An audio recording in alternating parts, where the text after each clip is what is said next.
Salve, salve, nação tricolor! Estão prontos? Então vamos para mais um giro com as notícias do São Paulo e tem mais mercado da bola no São Paulo. E Júlio Casares bate o martelo em negociação do São Paulo. Vamos também fazer no vídeo de hoje um pré-jogo de São Paulo e Everton pela Copa Conmebol Sul-Americana. E tem atacante do São Paulo na mira de um rival. Vamos dizer tudo sobre isso. Vamos também falar que tem acordo fechado por Caleri e também o São Paulo ganha reforço de última hora. Tudo isso e muito mais no vídeo a partir de agora. Então não saiam daí. Então sejam bem-vindos a mais um vídeo aqui do nosso canal Futebol SPFC. Eu sou o Jonathan e vou te deixar super bem informado sobre todas as principais notícias e informações do São Paulo Futebol Clube. E vamos começar aqui fazendo um pré-jogo de São Paulo e Everton, porque hoje é dia de São Paulo. Hoje é dia de São Paulo no Morumbi. E São Paulo mais Morumbi é uma química, é uma combinação perfeita. E para esse confronto de hoje à noite do São Paulo contra o Everton, já são mais de 20 mil ingressos vendidos. Então se liguem, hein? Porque hoje às 7h15 da noite tem São Paulo e Everton do Chile pela segunda rodada da fase de grupos da Copa Conmebol Sul-Americana. Transmissão exclusiva da Conmebol TV. E o São Paulo treinou nessa quarta-feira e pela primeira vez no ano o DM do São Paulo está vazio. Isso mesmo, não há nenhum lesionado no departamento médico do São Paulo. Isso porque na terça-feira já haviam sido liberados o Gabriel Sara e o Rodrigo Nestor. E nessa quarta tivemos uma excelente notícia. Temos aí um reforço de última hora para o São Paulo, um reforço de última hora confirmado para Rogério Ceni. Isso porque o DM do São Paulo finalmente liberou para jogo, para as atividades normais, junto com o elenco, o zagueiro Valci Costa. Então o Valci está liberado, está aí agora nas mãos do Rogério Ceni para estar disponível para atuar pelo São Paulo aí nos jogos. O Valci que está há mais de 2 anos sem atuar em uma partida aí profissional do São Paulo. Então vamos torcer bastante aí para a volta dele, para que nessa volta ele tenha condições de retomar a sua carreira normalmente, sem nenhuma sequela, sem nenhum trauma. E uma provável escalação do São Paulo para esse confronto de hoje à noite contra o Everton terá Volpi no gol, lateral direita Igor Vinícius, dupla de zaga Miranda e Arboleda, lateral esquerda Reinaldo. Meio campo com Luan de primeiro volante, mais à frente podemos ter Patrick e Andrés e no ataque Rigoni, Luciano e o Marquinhos. E você escalaria o São Paulo de qual forma para esse jogo de hoje à noite? Faria algo diferente? Já utiliza aí o espaço dos comentários para deixar a sua opinião e aquela escalação que você acha a ideal para esse jogo de hoje à noite, e vamos torcer bastante para o tricolor vencer o Everton e aí disparar ainda mais na liderança do grupo D da Copa Conmebol Sul-Americana, que vale lembrar que só passa o primeiro colocado de cada chave. E devemos ter no gol essa noite o Thiago Volpi. O Volpi que vem vivendo fase terrível, uma fase muito ruim no São Paulo. Ele está aí totalmente pressionado e devemos ter Thiago Volpi, que pode inclusive sair do São Paulo no meio do ano. E como eu já informei no vídeo de ontem, o São Paulo mira aí pelo menos 3 goleiros brasileiros que atuam no exterior e um que atua na Série B aqui do Brasileirão.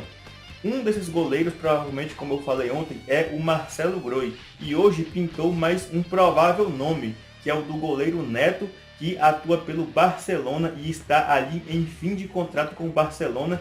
Então o Neto é um provável nome que o São Paulo está aí sondando para uma provável saída do Volpi agora na janela do meio do ano. Mas e aí?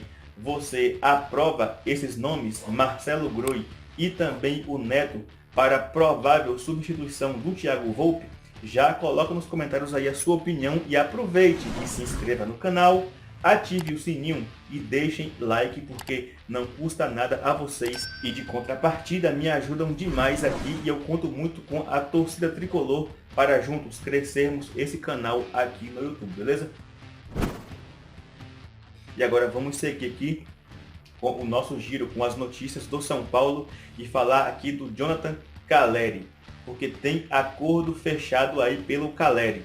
São Paulo faz acordo para livrar Calleri de gancho de suspensão pesada que ele poderia pegar por aquele ato de ter derrubado o celular do moleque do Palmeiras lá na saída do Allianz Parque, depois que o São Paulo perdeu a final do Paulistão. O São Paulo vai pagar, portanto, aí para livrar o Calleri uma indenização de R$33 mil. 23 mil vão para uma instituição de caridade e 10 mil vão para o TJD, Tribunal de Justiça Desportiva. E aí, o que vocês acharam desse acordo proposto pelo São Paulo? Gostaram? Eu particularmente gostei, saiu de bom tamanho, porque o Calleri poderia aí pegar até 6 jogos no Paulistão do ano que vem, mas se ele fosse aí encaixado em um outro artigo, ele poderia ser inclusive suspenso imediatamente. Então o São Paulo não poderia correr esse risco de perder um cara que está aí voando em excelente fase. Então o São Paulo fez esse acordo aí e preferiu pagar uma multa de R$33 mil para livrar o Calleri. O Calleri que já havia até se proposto a dar um novo aparelho ao moleque lá do Palmeiras. Porém, a Leila Pereira, a presidente lá do Palmeiras, a oportunista, a bruxa do 51, entenderam, né? A bruxa do 51, Mundial de 51, que é pinga? Então, porém, a bruxa do 51, a Leila Pereira, pulou na frente e já deu um novo aparelho ao moleque, mas mesmo assim, o Calleri ele se propôs a dar um novo aparelho. E lembrando, o Calleri também vai ter que fazer um vídeo se retratando, embora ele já tenha pedido desculpas várias vezes aí em vídeos, em reportagens, em entrevistas. Ele vai ter que fazer um vídeo de forma oficial se retratando aí e mais uma vez pedindo desculpas por aquele ato de indisciplina que ele cometeu após a perda do Paulistão, mas já vai deixando aí a sua opinião sobre esses assuntos. E agora vamos aqui seguir falando sobre o mercado da bola no São Paulo, que mesmo depois da janela de transferências fechada, o mercado da bola do São Paulo ele segue movimentado, ele segue agitado, até porque dia 18 de julho já teremos uma nova janela aberta e o São Paulo deve trazer reforços. O São Paulo que a princípio agora, depois do fechamento da janela, mira acertar os atrasados que tem com o elenco, cerca de R$23 milhões.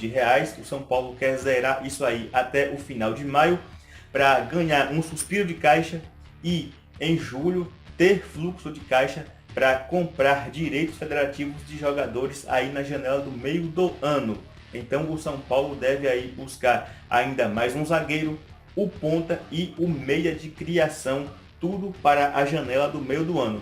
Mas a princípio é o Santos. O Santos tem interesse em contratar o Jonas Toró aí na janela do meio do ano. Então vamos aí ver qual será o modelo de negócio proposto pelo Santos.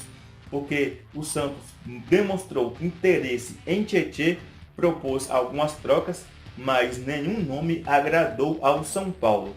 Então se o Santos vier propor mais trocas por Jonas Toró, é bem provável que receberá mais uma negativa, até porque o elenco do Santos ele é bem frágil, ele é bem limitado, mas vamos ver aí, porque o Jonas Toró inclusive tem entrado muito bem em algumas partidas, inclusive dando assistências. Mas você negociaria, liberaria o Jonas Toró? Lembrando que eu esqueci de falar no vídeo de ontem, mas o São Paulo acabou emprestando o lateral direito Natan para o Coritiba até o final do ano com opção de compra.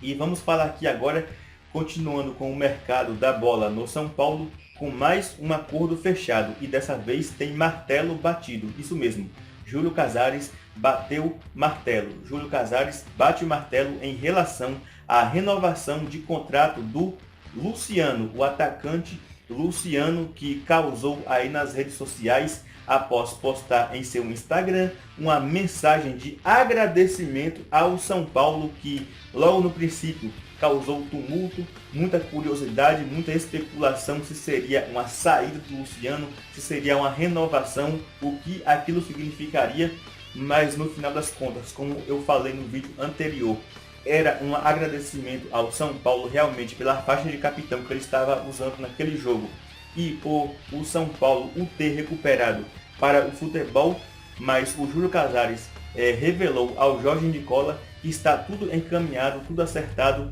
entre Luciano e São Paulo pela renovação do jogador até dezembro de 2024. O Luciano vai manter as suas bases salariais em R$400 mil e tem a sua multa para o mercado interno de R$80 milhões e para o mercado externo em 40 milhões de euros. Então a informação é essa: Luciano vai renovar o contrato com o São Paulo até dezembro de 2024.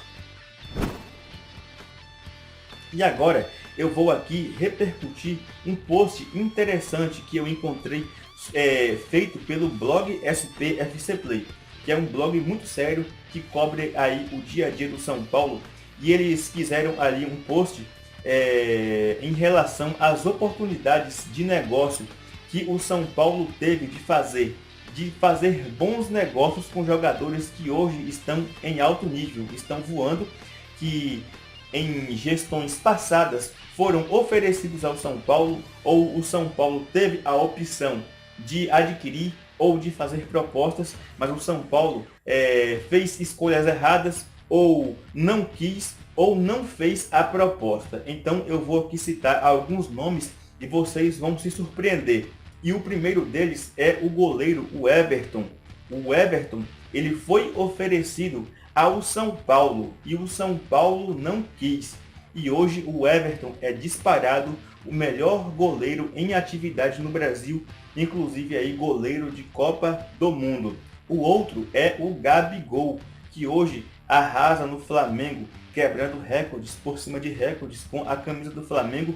O Gabigol estava praticamente fechado com o São Paulo, porque o Dorival Júnior, na época, era o treinador do São Paulo e o convenceu a vir jogar no São Paulo. Mas na última hora o São Paulo recuou e não contratou o Gabigol. E aí o Gabigol hoje é um dos maiores atacantes aí do futebol brasileiro. Outro foi o Franco Armani, goleiro hoje do River Plate. Ele foi oferecido ao São Paulo e o São Paulo na época preferiu o Sidão. E aí o final da história nem preciso me alongar, porque vocês já sabem a tragédia que foi o Sidão no gol do São Paulo. E o outro foi o Bruno Henrique. Quando o São Paulo disputou o Pablo com o Flamengo, o São Paulo acabou trazendo o Pablo e pagou aí cerca de 25 milhões pelo Pablo. Na época, o Bruno Henrique foi oferecido ao São Paulo por 11 milhões de reais, ou seja, menos da metade. E hoje, Bruno Henrique é muito mais jogador, muito mais atacante que Pablo, e Pablo veio para o São Paulo e foi simplesmente uma das piores contratações dos últimos tempos no São Paulo. Mas eu queria que você comentasse aí qual desses foi aí a pior mancada que o São Paulo deu em não trazer o Everton, Gabigol, Armani ou Bruno Henrique. Já opina aí sobre essas escolhas erradas que as últimas gestões do São Paulo fez, beleza? Então comenta aí, já se inscreve no canal mais uma vez e ative o sininho para não perder nenhum conteúdo do canal. Lembrando, mais tarde à noite volto com a live pós-jogo e esperamos comentar mais uma vitória do São Paulo aí contra o Everton do Chile, beleza? Então esse é o giro de hoje. Mais uma vez, muito obrigado a todos por acompanharem o canal até aqui. Obrigado pelo apoio, pela força, pela sua inscrição. Tamo junto, é nóis. Deus abençoe aí o seu dia. Tamo junto, é nóis. Até mais tarde. E aqui vocês já sabem que é Vamos São Paulo sempre.